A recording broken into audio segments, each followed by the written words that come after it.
Hello. Greetings. I imagine Schofield does a similar thing to Terawatt, where he opens up like shipwide communications. Greetings, officers! It is I, the greatest captain the Horizon has ever known. You're the only captain the Horizon's ever known. Shut up! You've been demoted, acting ensign Armstrong. Like the following officers have been demoted to ensign.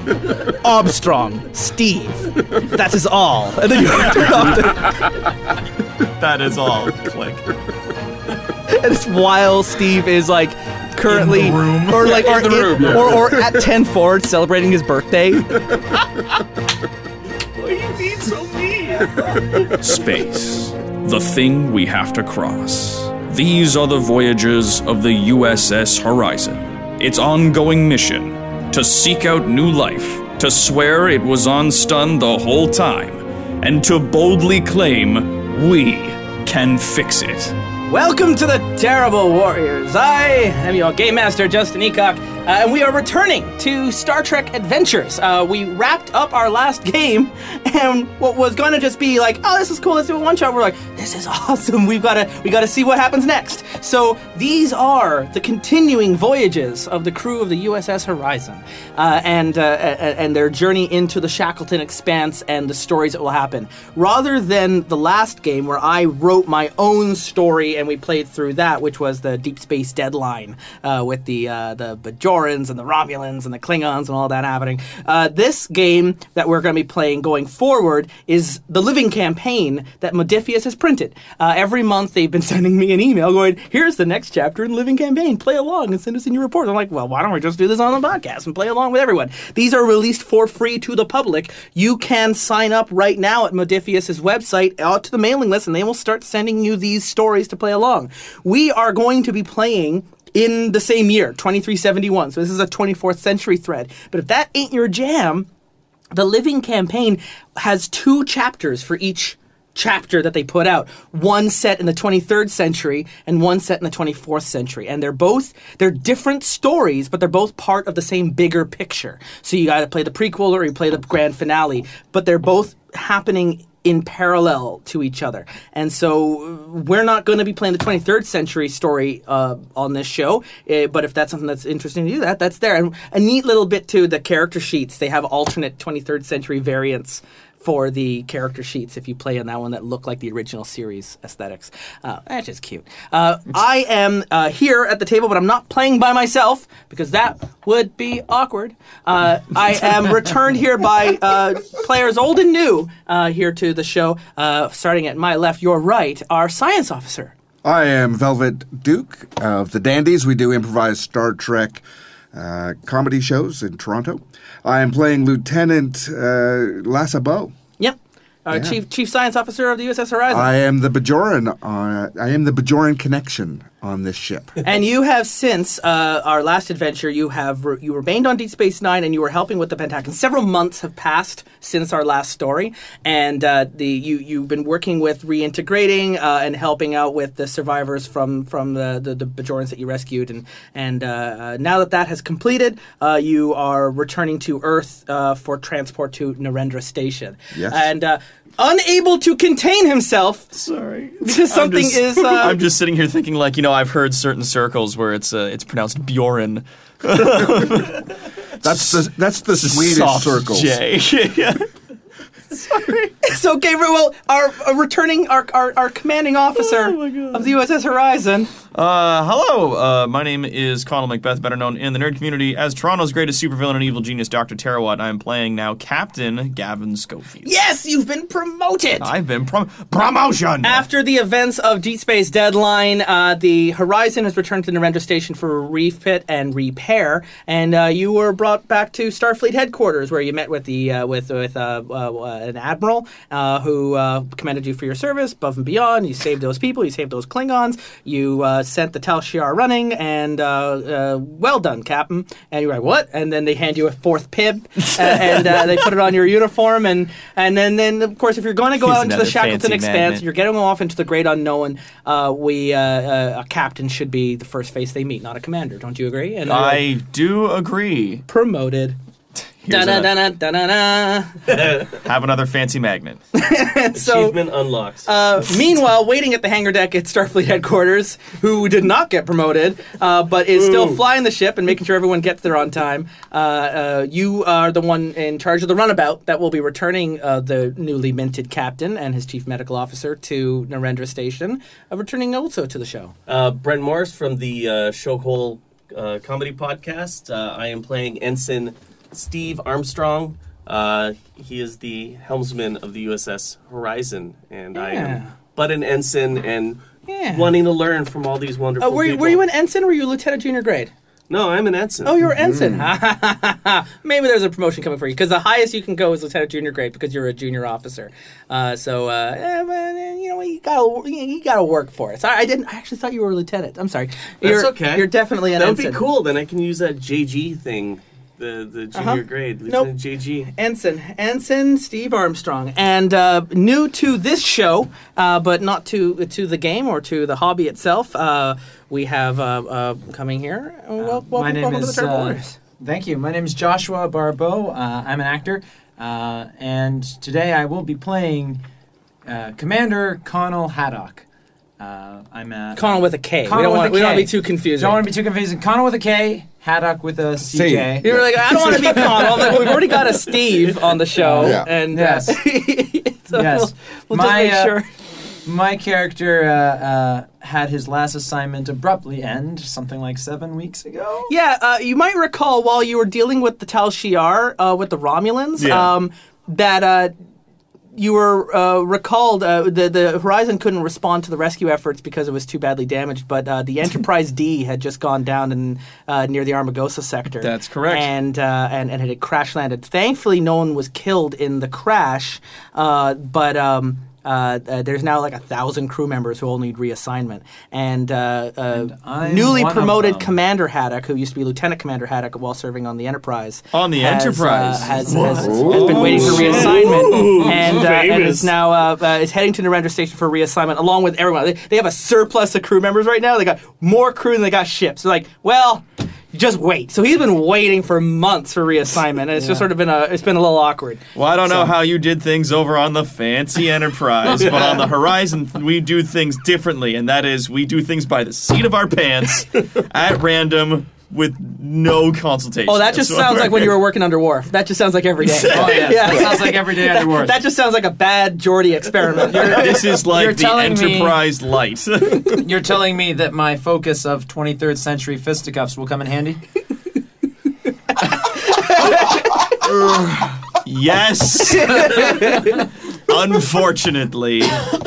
Sounds good. It might. 23rd century fisticuffs? Yes. Commander Haddock, do you mind if I give a little introduction to your character now? Go for it. So, Yeah, Commander let's Haddock do this. was born on Earth, grew up in San Francisco. Oh, fancy.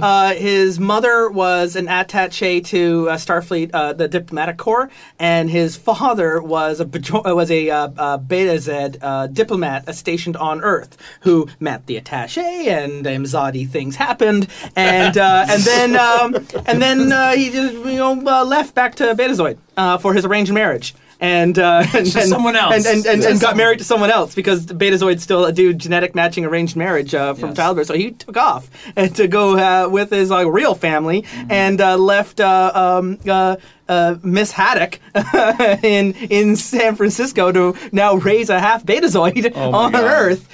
So like Peter Quinn or Peter Quill of old, rather than David Hasselhoff being your father figure, it was Captain Kirk was the so imaginary father figure that grew up watching all the Holo novels, reading all the great stories, and in the academy you were part of like a holodeck bar brawl fight club where you went through all like in the same way that O'Brien and Bashir play through all the great military defeats of history. Haddock goes through all the great bar brawls in history just on the holodeck, like flipping a table, how dare you, slap, I command a duel, and things like that. But also like the famous bar fight at Station K7 with Kirk and the Klingons with the tribbles. I love that. That's your favorite. You've played that one 100 times. Oh yeah.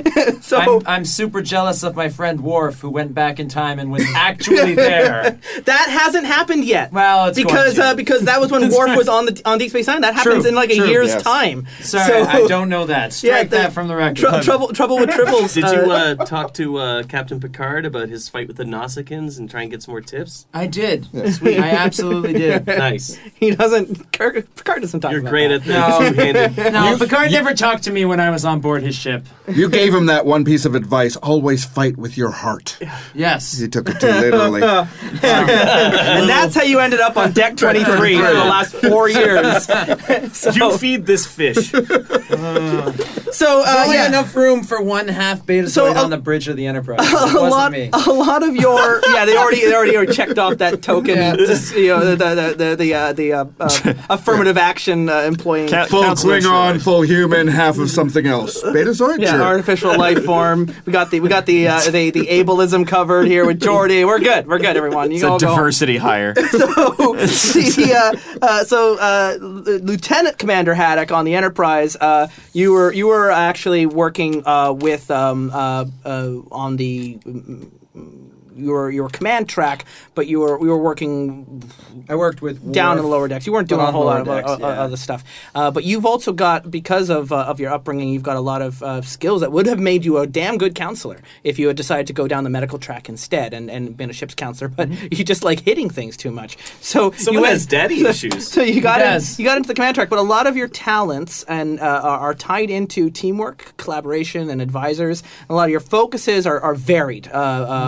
Covering both diplomacy and counseling, as well as cowboy diplomacy is like a specific focus. Not just regular diplomacy, but cowboy diplomacy. Oh my and God. so you had a lot of fun on the Kobayashi Maru test. Oh yes. Yeah, that was. Oh yes. Unfortunately, when I cheated on it, they didn't award a commendation for original thinking because it wasn't original. It wasn't original at that point. However, you still picked up the value. I also don't believe in the no-win scenario. That's true. So you're just you're a fan. You're a fan. Oh my God. So yeah, and then also to the show, not new to the Terrible Warriors, new to this campaign, back for his second appearance for our Patreon reward program. Welcome back, Andrew Rempel. It's great to be back. Last time you were on the show, it was our Ravenloft game. You played Chad Bobson, and you... Grandmaster Chad. Grandmaster Chad, who flubbed almost every roll he made in the game and then was petrified and shattered. First cursed by a bat that would turn your skull into a fire bat, and then the other one, and then immediately petrified by a Medusa and turned to stone, and where you just died. Like immediate death. It was like, welcome to the team. Hey, it's great to be here. Immediate death. We haven't returned to the game, but I like to think that there was still that scene where the statue began to shake, and then the head exploded, and the bat went out anyways. So now it's just this headless statue plinth with this bat that we now renamed Volsar running through the skies, terrorizing everybody. Which, though, the headless statue was repurposed and put in the middle of a town square, so Chad Bobson became like a local legend hero. Yeah, exactly. The Hamlet of Bobson. Yeah, the Hamlet of Bobson. And the Hamlet of Bobson, where like son of Bob, where everyone dresses up like there's like the headless horseman now. They all like to think that he was just a headless hero that went around like he didn't even have a head. Look how much he accomplished. The mothers will yell at the kids in the town of Bobson. So yeah, Gary, get a job. So, but you're back. You're not going to be playing Chad Bobson, but you are playing a character we've already made. In the last adventure, one of our support characters was Chief Medical Officer Dr. Rempel. And rather than make a new character, you were on board with also playing that support character. So you and I went through and extrapolated the stats we had already written down and leveled them up to full player character status. So rather than playing a character that has someone else's name, I'm playing my own. So this is going to be interesting. Certainly, I'm playing Chief Medical Officer Rempel. I don't guess first name Volsar. That I'm a Tellarite. Yes. What's Tellarite again? They're the ones with the big nostrils. And they're angry, rude. They're just mean all the time. Arguing is a sport on Tellar Prime. Really? Yes, a national sport. This is why I played him so aggressively when we did the game, where he was always kind of like not passive. Because see, the thing is, the Tellarites see passive aggression as at times insult, like really, like they prefer deadly overt. insult. They prefer overt honesty, especially if it's insulting. Because if it's not insulting, it can't be truthful. So they don't tend to like, no, like you're an idiot, sir. Just like and they see that forthrightness as something to be modeled after. They tend to be argumentative, but also quite sure of themselves. So part of the fact that they're always arguing means they're also always researching, so they always have the right answers. So they really do. They don't believe so much in straw man arguments as researching your topic so you can properly like understand what you're arguing and argue for it properly. And so anyway, a Tellarite doctor is an interesting combination for bedside manner. Sure, which is probably why they assigned you to your ship, Captain Schofield, is because we all know that captains make the worst patients. Yep. So they put someone who can like keep you in check. Take your pills. not Picard, but So I'm basically like Dr. House. Yes. Yeah, if that's how you'd like to go for it. Dr. House with a lot more nostrils and facial hair. So, take House and give him 50% more nostrils. So we put you in. You were also born on your home world. You grew up on Teller Prime, so you're definitely part of that argument competitive culture. You've got your favorite argument debate teams. Like debate class is a pro sport on Teller Prime. Yeah. And so and you've got focuses in neurochemistry and psychiatry and metaphysics, which were the things that we put in the support character. But then we added in galactic politics as another focus of yours. We threw in one of your career highlights before you came to serve on the Horizon was you were part of a delegation on your previous crew that was part of the Cardassian diplomacy talks 5 to 10 years ago that redrew the border and the demilitarized zone between the Federation and Cardassian space. This, of course, for everyone else, led to, among other things, the creation of the Maquis, and a number of Federation worlds ended up on Cardassian space, and a number of Cardassian worlds that ended up on Federation space. So it made sense to me that a Tellarite was part of that discussion, because they would have known that the bigger picture is more important, that peace was more important than a handful of planets staying in our territory. And it was a hard-won peace, and no one got what they wanted out of the new borders. But the Cardassians needed peace because their economy was collapsing, and Federation needed peace because they're not a war machine. And so they believe. Not yet. So they believe. So after that, you were then promoted to Chief Medical Officer on the Horizon, and you've been serving there ever since. You are also on Earth, Dr. Rempel. After the events of Deep Space Impact, you weren't part of it, but your character was. Your scans on the Bajoran prisoners of war and their manipulation by the Romulan Tal Shiar and their minds being wiped and repurposed and you got a lot of scans now and a lot of up-to-date information on what the Romulans are doing with their plans. So you have been at Starfleet headquarters this whole time with Starfleet Intelligence, handing over your notes and your medical records and being debriefed by Starfleet Intelligence on as they learn more about what the Romulans are up to, because there's still very real concerns that a war with the Dominion is inevitable, and so the last thing they need is the Romulans to come around and start kicking up dust into the air and making things more complicated. They need stability in the Alpha and Beta quadrants so they can deal with the real threat that's coming their way. Spoilers, it is inevitable. Yeah, well, and at this point, Cisco and the Defiant have returned a few months ago with news of the Founders and their identity being changelings. They have now learned more like what the Dominion's motives are.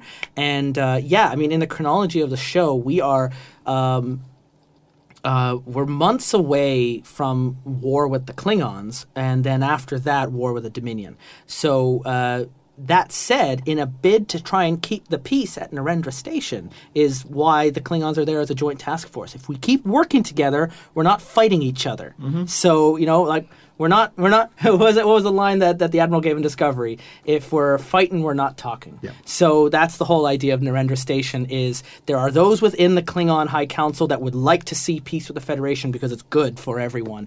And so rather than just looking like cowards, there's work to be done against the Romulans with Narendra and to find materials to build up and build new ships to be able to be ready for the Dominion. And that's why Narendra is so important right now in keeping this. It's a thumb being held into a dam, a breach in the dam, that if Narendra doesn't work out, it could lead to a dissolving of the Khitomer Accords and conflict with the Klingons. Things are getting dicey.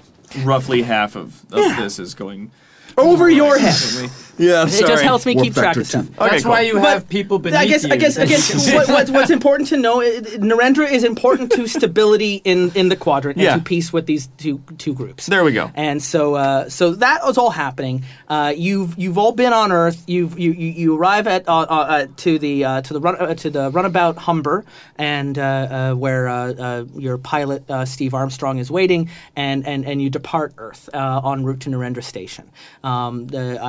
As I explained earlier in our pregame briefing, which our Patreon supporters can hear, the runabout is set up for living quarters. So the five of you all have your own private room and bunk. It's not big. It's think of like one of those hotel pods, and then a general living area with a conference table and screens and consoles and replicators and all that kind of nice couch, some plants because it's Space TNG era. Xbox. So you got the purple carpet and the plants everywhere, and Space Xbox, sure, or maybe one of those little holographic 3D chess sets on the Exactly. table. Yeah. We can mix IPs. That works.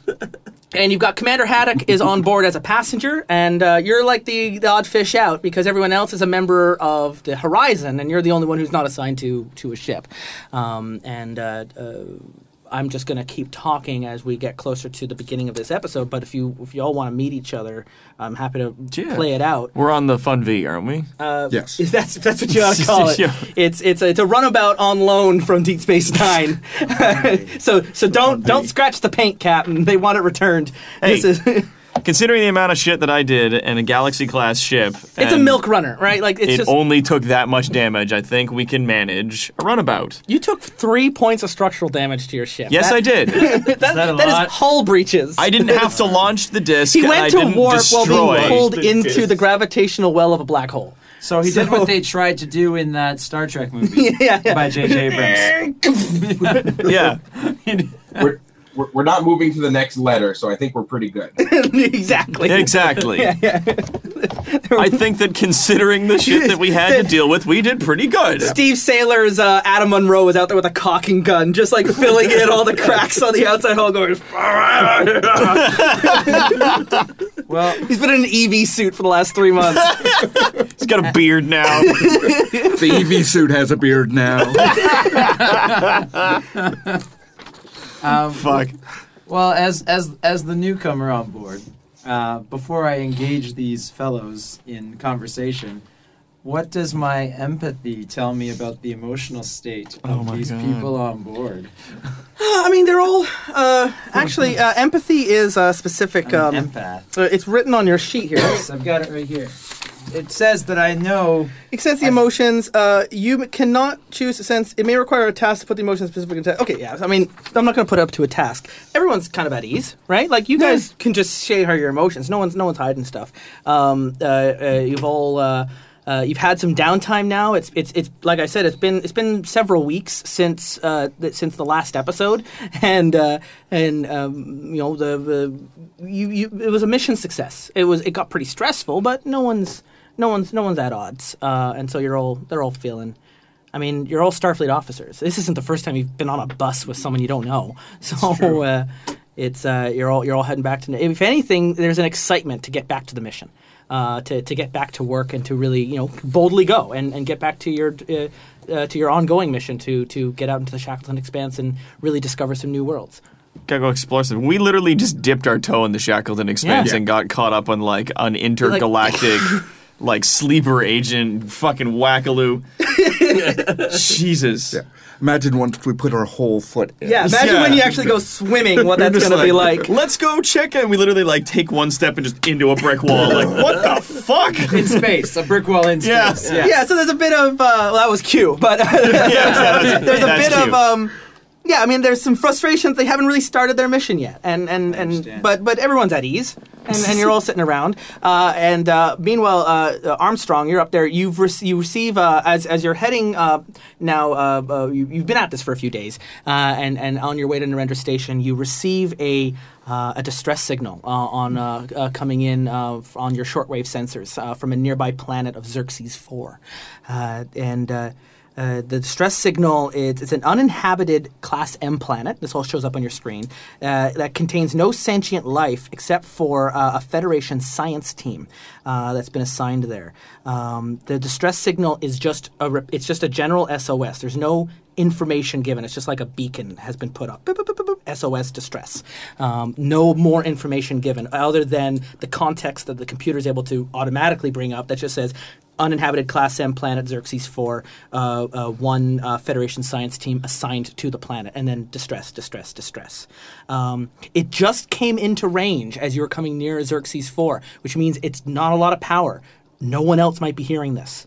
And that means you're likely the only ones nearby that know what's going on. And so it offers no other information other than that the station there is. There's a distress signal, and we're the only people that could hear this message. Just ignore. So we can forward it to Starfleet. I mean, I'm just we can press the forward So button. you bring everyone up into the command area of the ship, and so there's stations at the front for 2. Your con is at. Your con's at 2. Your con's at 4, right, Armstrong? My And then con here's is your 4. Yeah, your con is 4. And what's everyone else's con stats? 3. Yours 3? 1. 1, and Schofield, what's your con discipline? 1. 1? Okay, great. So actually, Lassie, you take the co-pilot seat next to, or ops. You take ops. And so you're, ops should be engineering. Who has the highest engineering stat out of this group? Not including Armstrong. Armstrong's got the high, so he's in the con position. Captain is at 5. You got what's I'm at 2. You're at engineering 2. Schofield, you're at engineering 5. And really? Yeah. And your command is at 4.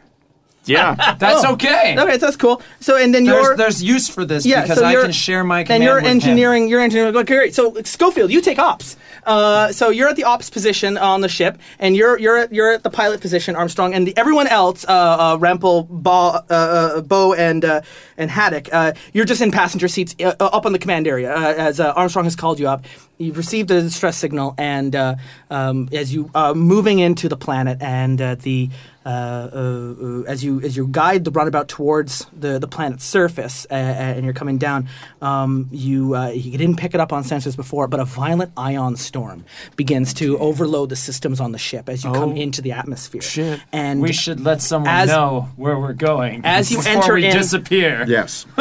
well, I mean, Can we send a we, subspace like, message? drop a to beacon? nope. Starfleet? It's fine. You would have been out of range anyways, and so as you descend into the planet's surface, you're caught up in a violent ion storm that immediately knocks out the navigation on your system. So all the screens start going flickering It's black okay. and forth. This is not the And, first time I've been on a and crash where this vessel. episode, where this episode really begins now Sorry, is Commander. after the opening credits is Haddock's just like, not again! with systems Sorry about failing. the PTSD. And the planet's surface rising quickly towards you. The situation is grim. Maybe I should have named my character Jonah. This comes down to Steve Armstrong, our pilot, and whoever's at the ops station to assist this role. We are going to be starting immediately with a daring or a control plus con task. You know, as a pilot, how difficult this is. It's a difficulty of 2. So you're going to be rolling for at least 2 successes on your die, which will help you to regain control of the ship and bring it into a controlled landing. The rest of us can't assist, The only other person, because there's only 2 consoles in the runabout, the only person who can assist is the person who's at ops. which we've already assigned this person with the best engineering skill, and it's the same deal. It's a control plus engineering, and your job is to, or likewise, you can use reason and science. Your goal is to either restore the systems of the ship, or to plot ahead into finding the best location to land in the ion storm. So you're Okay. like looking through the sensors. Yeah. So you can roll either control and engineering or reason and science. I'll do control and engineering, try and get the ship back more functional as we're on our way down here. How do I do that again? Because it's control plus engineering, and then I roll a d20 and try to get under that number. Yeah. So the first here is we'll put in the assist roll here. So you roll two d20s, and you're adding your numbers together. What's control and engineering added together? It comes to 15. So you're rolling under 15. Okay. And if you roll, what is your engineering stat? 5. 5. And your focuses, one of your focuses deals with piloting, doesn't it? Evasive action. Yeah, so we can use that focus. So if you roll anything between 1 and 5, that's an advantage. You Okay. immediately get a success on that. All right. Like a critical success. Yeah. So what did you roll on your 2 dice? I rolled an 8 and a 15. You rolled an 8 and a 15, so you get 2 successes. One success. So you get 1 success creates the advantage of the systems have been stabilized. So you get your difficulty is actually going to drop by 1 as systems begin to turn back up on the ship. You're able to work the controls easier. You also get a momentum that you can immediately spend now to look into a better place to land the ship. As things are coming on board, you're able to see like a readout of the ground, and so you can spend this momentum now. Yeah, let's do that. For Let's see if a we better can location. quickly. Crashing is bad, landing is good. So now we head over to our pilot, who's the one. So your systems are coming on board, and you're getting a coordinate to bring the ship down. We're not crashing. We're falling with style. Today is not a good day to die. And Armstrong's going to roll a. You get to choose. Do you want to do a more daring maneuver or use your control stat? Depending on what you have, you can just pick the better Daring. one between the two. Come on. My daring do is it. 10. So, Ensign Armstrong. And con is 4. So So that's a 14. yeah. So So that's 2. roll 2 d20s, and if you have a focus that you can work, you can bring in a third dice. I do not, unless team dynamics can come in handy here. I don't have any pilot focuses. Despite crashed my together. pilot. No, exactly. You're out of your depth. Whatever. So a that's fine. captain's an engineer. He's brought. He can fix whatever we we crash as a team. It's fine. You've got the difficulty was lowered. There we go. 8 and a 6. Nice. So you that's great. So you do get the success you need, and you get another momentum here that you all be careful. There's a hole in the center of the table. You can just hold on to that momentum, and you can spend that as things are going down. It's just momentum. Josh and Andrew is a currency in the game that can be spent to gain information from the GM if you ever want to ask me a question, or to act as to purchase dice. The first die is 1. The second dice is 3. The fourth dice is 5, or like it increases in how you purchase the dice. We will refer to the rules to make sure the currency is being done right. But anyway, so you got stuff added to your pool. I have 10 at the start of this game in threat, which is exactly like momentum, but for the game master, representing 2 for each player. Damn. But if you don't have momentum and you want to do a momentum spend, you can purchase it through threat. You can give me threat to That's use. cool. So when you're out of momentum, you can still keep taking the benefits of that. You're just giving me currency Make it harder, instead. So anyways, the ship is coming down, but because of the work of the crew, you're not going to come in hard. No one's getting hurt, but the ship is coming down. There's no clear area. This is I wasn't able to find anything. You're coming into a mountain region with ravines and trees, and there's no like open fields here. And as the ship comes in, the ion storm is still clouding your sensors, but things are turning on. You got more control, but as you're coming in, the runabout smashes into one wall, and then the cell Brace for bounces up, impact. and then you're coming through, and you're going through like Pinball. a cavern here, right? Like as you're coming down, Pull up, Red Raider. everyone's shaking around, but because of that, I don't actually have to roll for anyone to get hurt because the two of you did well enough that you avoided any serious damage among the crew. But then if again, a TV show now goes like wide angle outside. Into like a tree of rocks, A tree of rocks. I could just see just like, hang on, and they like pushing buttons and the systems start coming on. It's like, I'm gonna check the maps to find a place to land. Just mountains come up on the thing, like, fuck, and then you see the blam into a mountain. Yeah, but not you don't actually go into the mountains though. You're able to navigate a path through one of the ravines, and because the pilot was able to figure it out, you follow the waypoints, and you hit all the Star Fox gates, and you do a barrel roll, and but you're still smashing off the walls, and one of the nacelles blows out, and you're losing more power now as inertial dampeners are starting to fail, and shields are down, and the ion storm is continuing to berate, and then you're able to pass through the ravine out the other side of the mountain range, and then into a wooded area instead of into the rocks you would have hit into, because like the clouds just kind of part, just like mountains. It's like shit, and you come in, and it's not a soft landing, but it's also not a mountain. Softer than the side of a fucking mountain. You hit the ground, and consoles blow out, and the all the airbags deploy, and the runabout is disabled.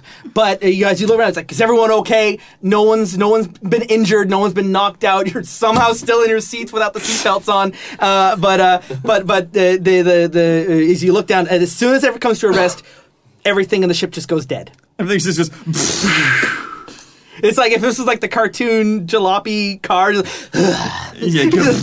all the tires go flat and it just goes to sleep. The fucking engine falls out. My 3D chess save game, no.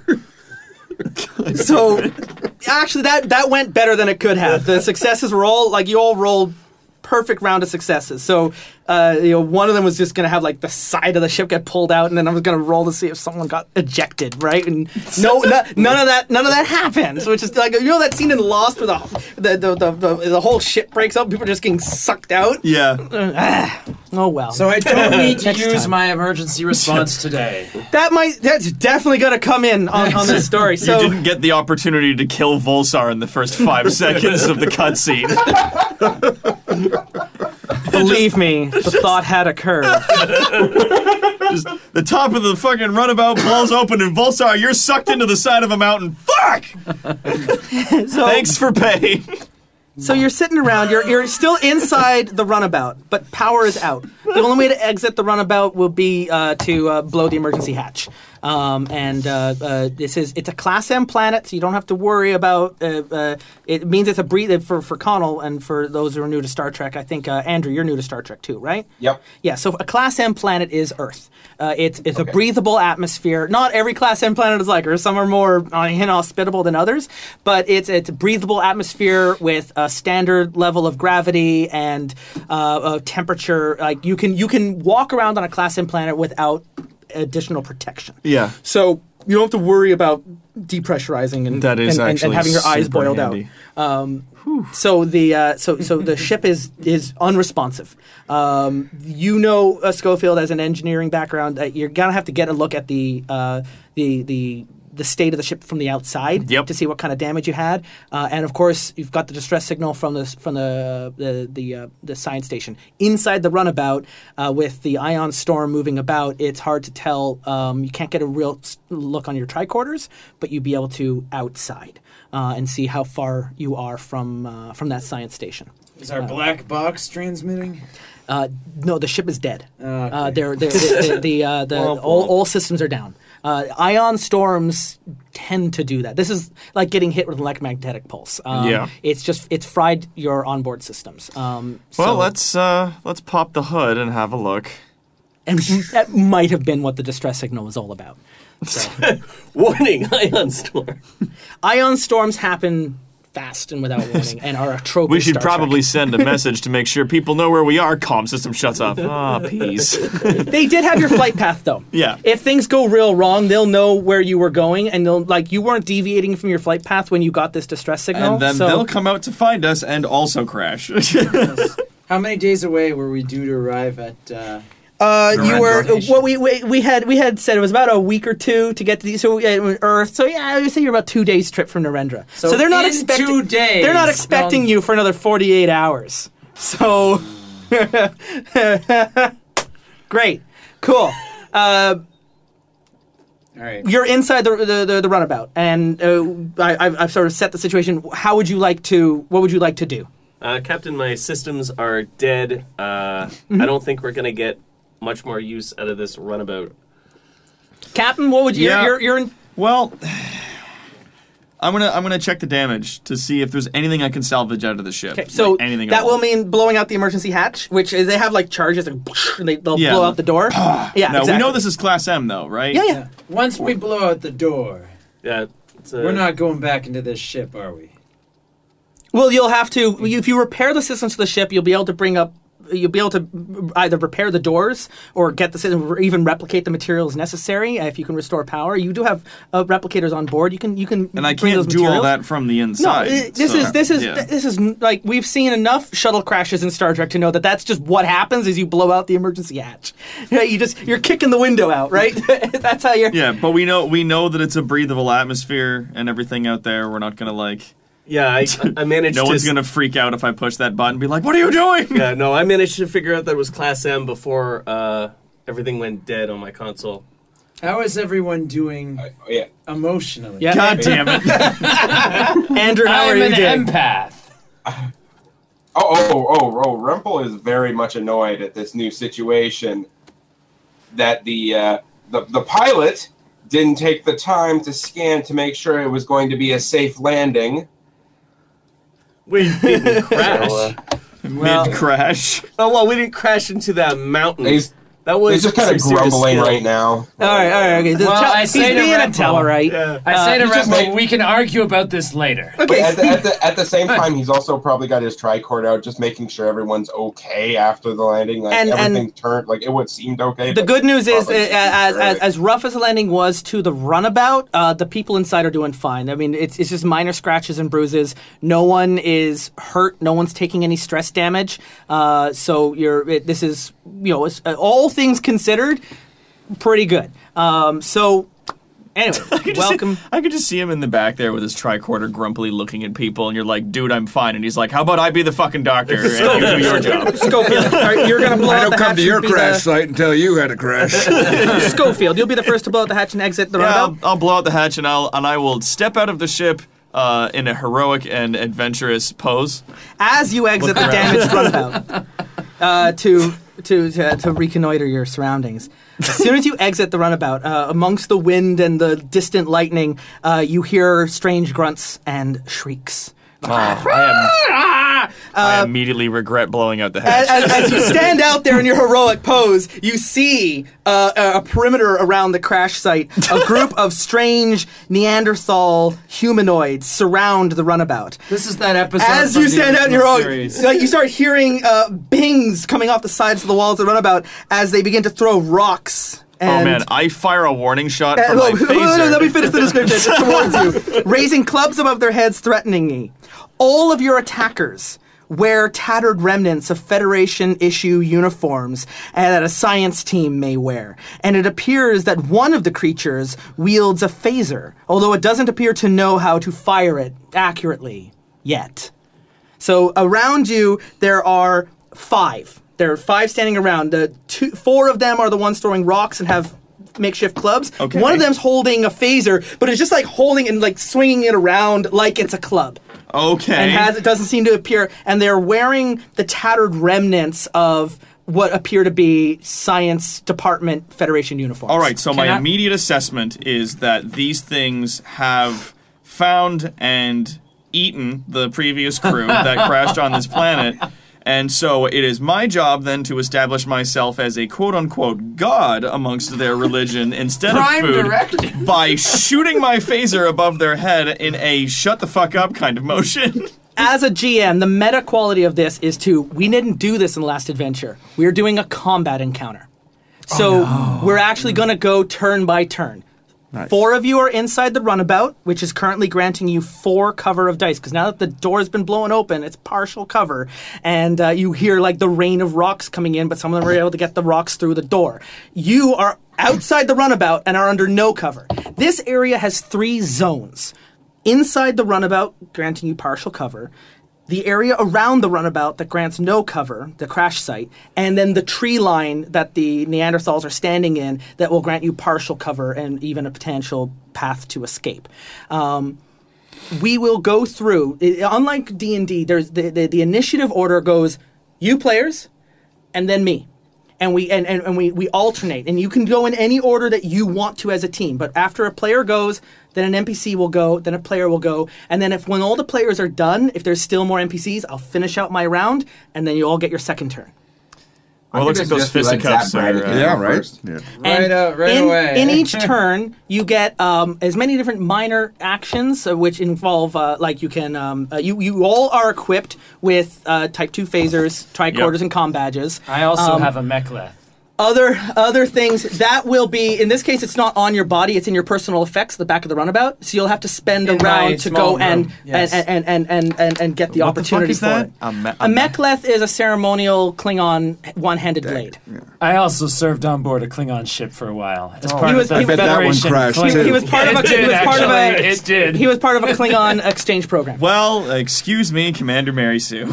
So, listen, I was going to replace Steve Saylor with a new character. I was going to make sure I was going to replace one Mary Sue with another. So, Steve Saylor and Mary Sue. in Yeah, combat, so you have a number He of was Turbo Geordie. rules to use that you basically get minor actions and one major move that is a dice roll. That can either be a task that you want to do that is up to you to decide how you want to accomplish it, or fighting with the NPCs, returning fire or whatever reason. I mean, your phasers can be set to stun. You don't have to use a lethal action. Don't have to. So the but you can roll for that, and so each player will get a turn, and it can happen in any order that you want. And sometimes you can look at, like, if some players have higher stats, they can generate momentum to help out the players that aren't as combat oriented to use that momentum in their moves, right? So you can definitely plan strategically in that way because you're trained Starfleet officers. You can communicate in that with even just eyes and nods. You don't even need to say anything. Like, that's just part of your emergency training. So My phaser's definitely set to stun. that said, Schofield's the one who's standing at the door, so Hooray. I might let you. People are throwing rocks at you, and you're like, nothing like that. None of them hit you yet, but they're gonna get a turn right after the next player. Okay. So maybe it should be you first. All right. You dive it back in.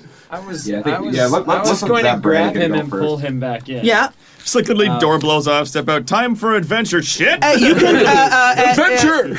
once per no, round, you can use your dice to assist another player as well, and join in. But then that's you're joining in on that roll, and in a tense. I assume I would have been right behind Schofield as he was going out, and as soon as I'm aware that they're throwing rocks at him, I kind of want to pull him back in if I can. Do you sense they're angry sure. at us? I mean, at that point, that's just a matter of I if sense Conal wants to. I sense danger, Captain. Thanks. If Conal wants to Commander consent Obvious. to that, I'm okay with that. You know what? Sure. I'll let you pull me back into cover. I'm not going to stand out there and make an idiot of myself and get shot. By rocks. You can spend. I've been shot! You've been hit by a rock. Let me show you all how to negotiate. Run away! I put him back here, so I Let me show you how to negotiate. Shoots the guy in the front. Anyone else? What about you, Goggles? You want a piece? So, common conflict minor actions. So these are actions that won't spend up your entire turn. Is you can aim. You can re-roll a single d20 made on an attack before the start of your next turn. You can declare, I'm taking aim. You can draw an item, which is picking up an item and getting it ready. You have to let me know, because this is, unlike the other tasks we were doing in the last adventure, it's a little more micro-managed in terms of actually letting me know what items you're getting ready and preparing. So drawing an item, you can go into your personal effects and get your MacBeth. That, in this case, won't be a minor action. It would be a full action because you're going to go into your bunk. But you know where it is. Nothing was heavily damaged. Movement is a minor action if you're moving one zone. It will be a full turn to move from the runabout to the tree line, but you can spend a minor action to move from the runabout into the crash site, the perimeter around the runabout. So that's your movement. And then preparing, you can spend time to set up a task requiring a minor action. Some moves that are like charging phasers on the ship might require a minor action to get the next turn ready in your follow-up round. Oh yeah, does this thing have any weapons? I believe they're all disabled. Front face. Oh yeah, they're And all then fucking disabled. I can hand this table around to you, but Shit. common conflict tasks are spending your determination points, which give you an automatic success. Spending momentum, 2 momentum from a successful task to attempt a second task. If you want to take a second turn in your same turn, you can spend momentum to take another turn. Although that second task will be a higher difficulty because you're exerting yourself. Yeah. You can assist other players, attacking, creating advantages. You can guard, direct other players, which can, if you actions only available to people in authority. I believe you have that, such as commanding officers and designated mission leaders. If you nominate a single other character present, the nominated character may immediately attempt a single task assisted by you, the commanding officer. Okay. But the direct task can only be used once per scene. So once during this combat, you can direct another player to move on your turn. That will not burn up their turn. They're acting on your orders. And then you can also just pass. I'm going to pass my turn and see what else happens. Recovering. You can spend a whole turn to just recover and get stress back. Sprinting will be a dice roll to move beyond. If you want to just get from the runabout to beyond the trees, you can choose to sprint out. Just cheese it. And same deal with first aid. Oh my god. Those are your sort of your common.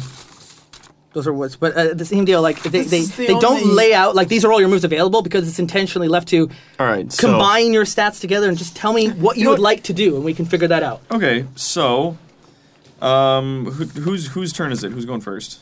I just pulled you. That is to you to decide. But I was suggesting perhaps it could be Schofield, or in this case, Haddock wants to go first and pull you into the runabout and pull me into the runabout.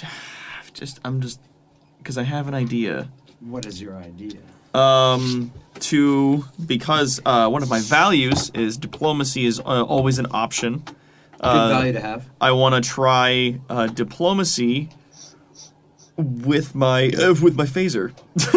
A little cowboy diplomacy. Cowboy diplomacy. I'm good at that. Yeah. I'm not going to shoot anybody. What I basically wanted to do is use the phaser to draw a line in curvature in front of myself, and then Just far no further. Shout at the people in the trees to stop it. It's quite enough. All right, that's enough. You're scratching the paint. Okay, that sounds then that you're using your presence and command. If that's okay. Yeah.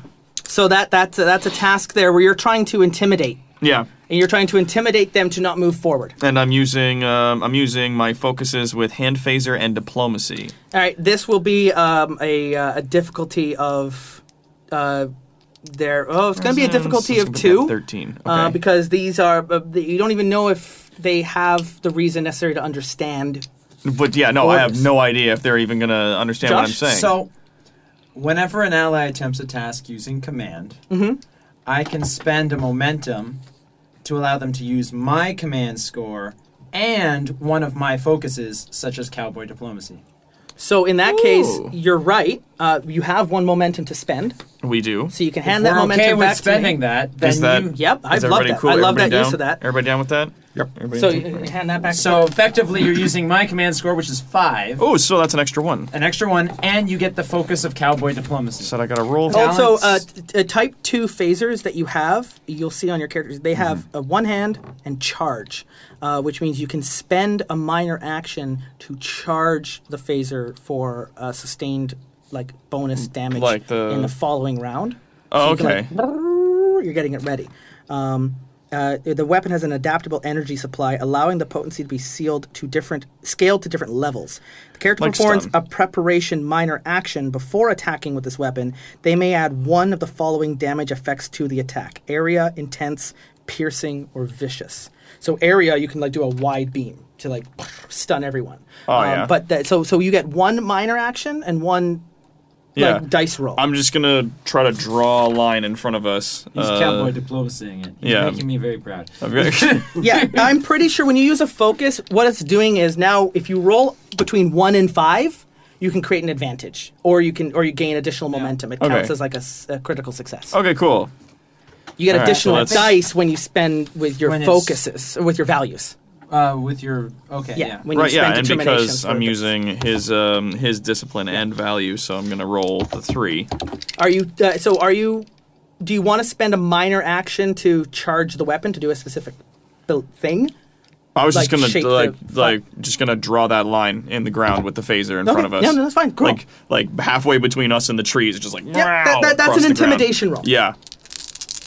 Fucking man, Social under combat. 14. shit. Oh, So 3 successes and one of them I rolled a 1. Which is a critical. Which is a It counts as critical 2 success. successes or something like that. So Yeah, that creates so- an advantage. In this case, the advantage is I'm going to create shaken for the Neanderthals. They're like never seen this used before, and they're all ooh like Yeah. magic. He draws the line and So he's like, they all right, don't- that's enough. They're staying in that zone. They're not rushing in to attack melee. Are they still throwing fucking rocks They're at me? still throwing fucking rocks at they you. better stop that. But you have frozen them in their tracks. They're afraid to go towards the ship, but they're afraid of you, so they're still throwing crap at you. And what is your Son of a bitch. did I write down a no, not a resistance. What stat are we looking at? I'm looking at Injuries, weapons, talents, fitness abilities. and security is really low. They both miss. Okay. So the rocks are being thrown against the runabout, but none of them get aimed. Okay. So they They're just aimlessly throwing more rocks at us. So but they could have had one of them if they'd gone really well. Could have been a knockdown. Like you get hit with a big one. Shit. So that's one of them goes. So we got the other 4 players here. You got the captains out there. Fires the phaser. They've all standing back, but you still got 5 Neanderthals outside the ship. I tried to shout enough as well when I was doing that, like stop it kind of thing. Stop it! Yep. And do any of them seem to respond to that though? Like, They all verbally? went, they stopped shrieking, but they're still like they're getting The they're sun's afraid, but still they're in the- intimidated. Still in the fucking trees throwing goddamn rocks. So the who wants to go here? We got 4 other people. gibbering goddamn natives. I have something I'd like to do. All right, Fuck. go ahead, Rempel.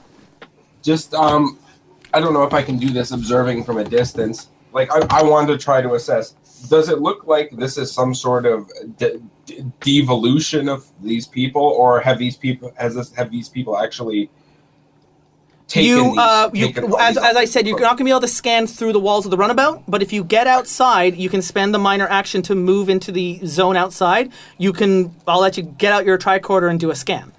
And that Okay, would I'll be do that. science and reason. But you have to come outside to where they're throwing rocks at us. Yeah, you'll have to give up your cover. How much? Yeah, okay. How much distance between us and them?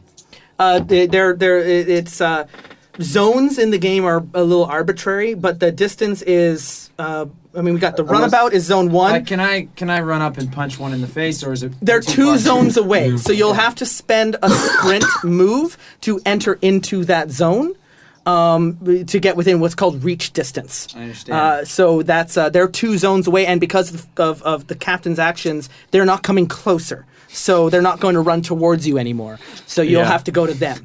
That said, you all have ranged attacks that can get that, or you can do other things to continue to intimidate them. I understand.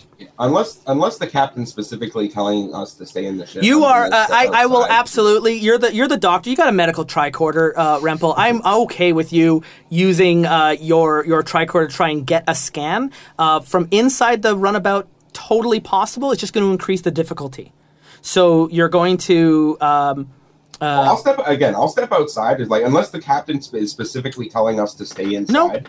I don't think that's happening. No, you I'm met too the busy captain? shooting at natives. I'm sorry. Yeah. You don't have that much cover inside the runabout. This isn't a tank. I mean, if they want to, they'll rip the hull off and come inside. So you're not safe inside the runabout. You all can get hit inside the runabout if the rocks start coming through. Like some of these things are big, and the runabout's quite damaged. So you're only getting partial cover inside this runabout. Okay, so yeah, I'll step outside and I will roll. Oh, what is this? What would this be? Was it reason? Would this be reason and science or reason and medicine?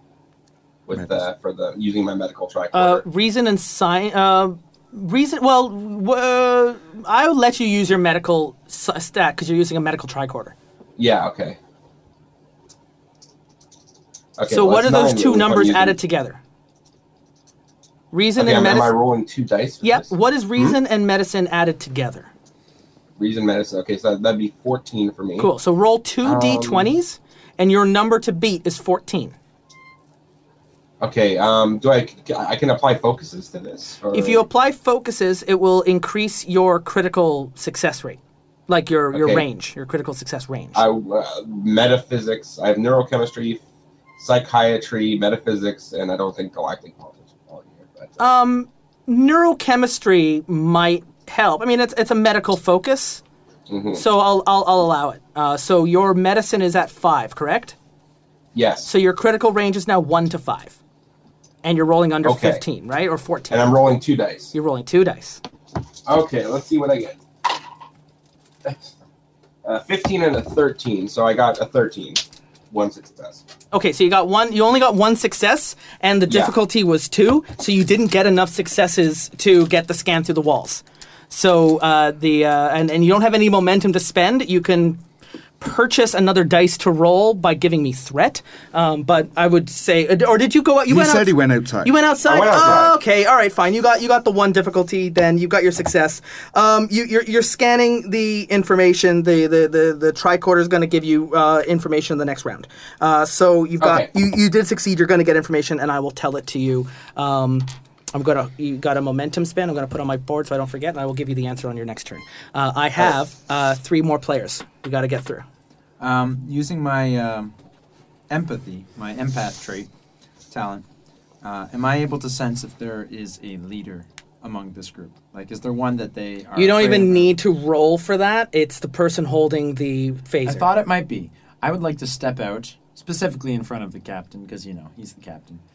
And that's be what in he's Not a danger. great captain. Shouldn't be in danger, yeah. Yeah, I don't know him that well yet. That's I'm fair.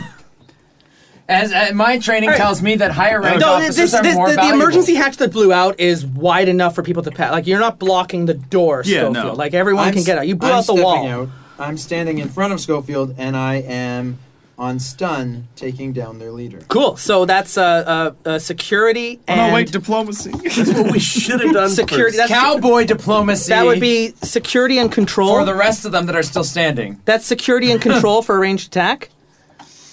Oh, here we go. And are you moving out into the middle range? Can I? Yeah. And still be between them and the captain? Yeah, that would put you between you and the captain. All right. Yes. All right, so then roll control and security. But not past the line he drew. No. Yeah. Yeah, but that still puts you into the middle zone. Mm-hmm. Is this not a daring and security thing? Huh. Yeah. Yeah, it Okay. is.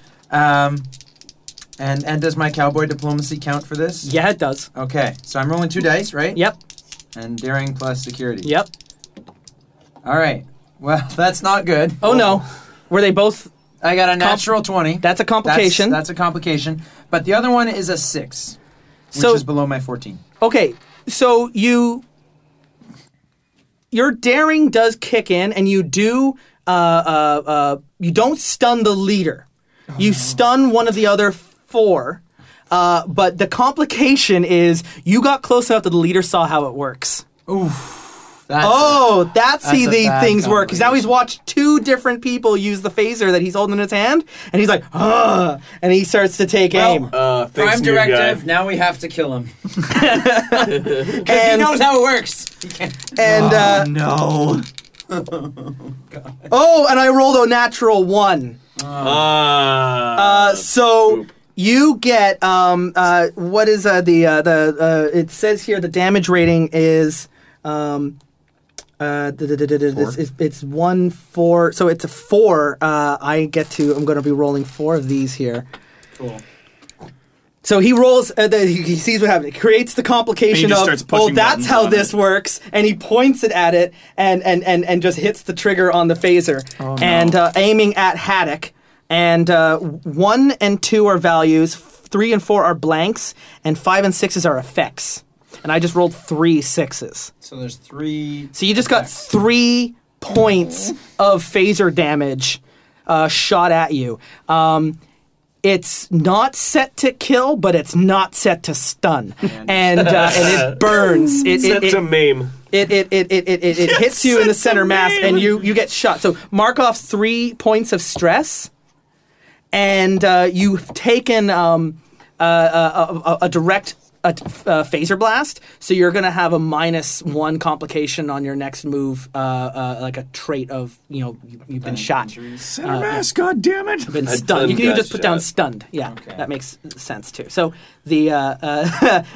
so two more players.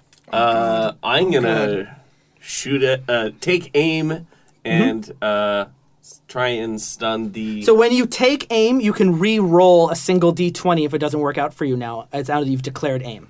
Okay. So you're like at the door, but you're taking cover behind the door, and you're like, being a proper very soldier, Yeah.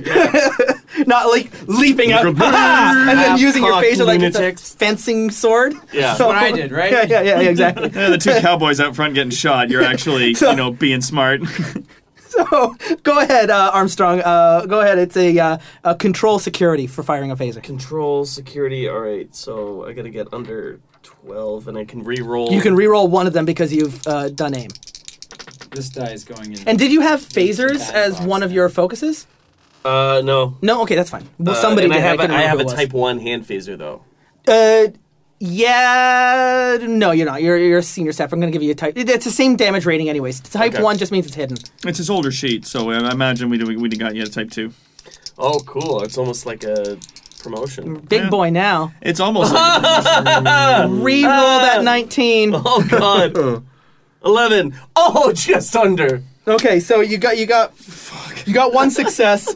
You stun one of the others. So 2 have been stunned, and 2 remain with the clubs and rocks. And the leader in the front does a shot into the sky, and we just got rocks. I've only got rocks to fire, so it's another Stop one. rolling ones. Another one, and someone rolls a rock at Schofield. Take a point. he's right in I'm front right in of me, though. front. Were you right in front? Okay, He's then stunned in you front take of him, another though. rock. You take another rock to you, and that's going to be one other point to stress. He was like that. Hang on, Captain, I got you. So the last one left is Bo. He's not even my captain. He's There's a just consequence for captain. being a brown noser. I know that the wall got blown out. Is it possible that there's a big enough sheet of it that I could use as a shield? Oh, right. It got blown out. Blown out, It's all down right. in the wreckage. Can I use, is there a seat or something that I could, or a panel, or there's no shield? I mean, Ensign, yeah, maybe. you'll be able to break off something to use as cover, like a piece of a chair or something from a panel inside, but it will take a full turn to pull that. So that would be. All right. But I would let you do that, but it would be preparing for the Yeah. next round. So that's in the back of my mind, and meanwhile, my jump into danger before I think about it kicks in. So I'm going to also aim and shoot at the leader. Okay. Because I think he's just tried to call in the cavalry. Okay. I'm going against a 10 because I am not security. I have a complication, Oh, and I shit. did not succeed at all. Oh, shit. Who did I shoot in the back? Did you not perhaps me take again. aim right before you fired? You didn't spend a minor action. You took aim. I said I took aim. get to Re-roll the re-roll 20. Yeah. A 1. And it also sounded like a Twitter notification. So go ahead here. Roll these 4 dice. right. Those are your 4 damage dice.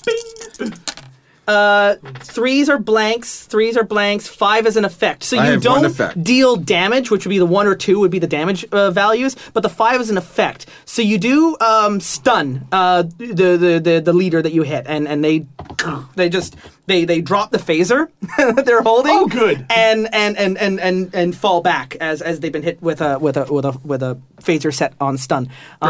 And there's one left standing.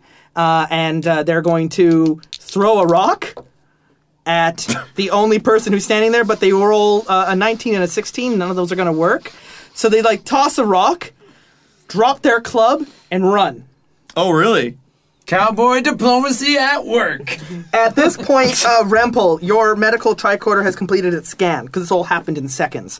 You have 3 Neanderthals that have been stunned and are lying temporarily unconscious on the ground. And then you see on your scanner, this is where we're going to end this episode, Volsar, you look at your medical tricorder, and they're human. Dun dun dun.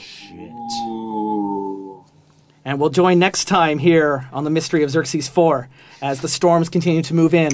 And as you're looking at the wreckage site and you stand out and they've run off, you see they're up on the distance, up on a mountain range there, several kilometers away, the flashing light of the science station.